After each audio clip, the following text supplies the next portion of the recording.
সিম্পলের গুড প্রথমে অন্য একটি ব্লগে স্বাগতম জানাচ্ছি। আশা করি তোমরা সবাই ভালো আছো আর আমরাও ভালো আছি। সকাল সকাল স্নান করে ঠাকুর দিয়ে দিয়েছি, তারপর ঠাকুর দেওয়া কমপ্লিট হওয়ার পরে চা খেয়ে নিয়েছি। নিমকি দিয়ে চা, আমরা সবাই মিলে চা খেয়ে নিয়েছি। খাওয়া দাওয়া কমপ্লিট করে নিলাম।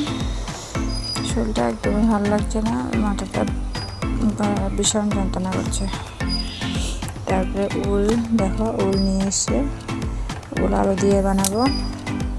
দেখো উলগুলি ধুয়ে পরিষ্কার করে নিচ্ছি, কেটে নিচ্ছি।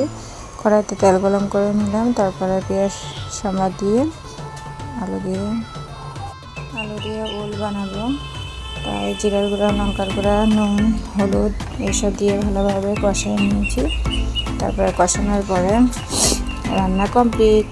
তারপরে কাপড় কাটাগুলি কেচে নিয়েছি। বৃষ্টি হয়েছিল, তার জন্য কাপড় কাচা হয়েছিল না, তার জন্য অনেকগুলি কাপড় জমে গিয়েছিলো। তারপরে কাপড়গুলি কেচে নিয়েছি, রোজ দিনে থাকে তাই কাপড় কাচা। আর দেখো মিষ্টি কি সুন্দরভাবে শুয়েছিল, কাপড় গুছিয়ে রাখছি এখানে।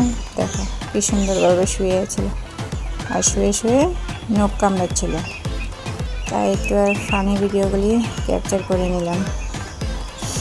তো একটা ছোটো বাচ্চার মতন, শিশুর মতন দুষ্টামি করার কিছু নাই, করবোই ছোটো যেহেতু। তারপরে দুপুরে খাওয়া দাওয়া করলাম।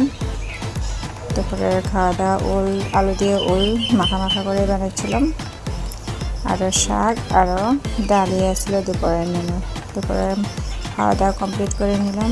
তোমাদের কী কী রান্নাবান্না হয়েছে কমেন্ট করে জানাই। রাতের বেলা পুরি সবজি খেয়ে নিলাম আমরা। ভিডিওটি ভালো লাগলে লাইক করুন আর শেয়ার করে দিও। পরবর্তী ভিডিওতে দেখাবো অন্য একটি ব্লগের সাথে। আজকের জন্য টাটা।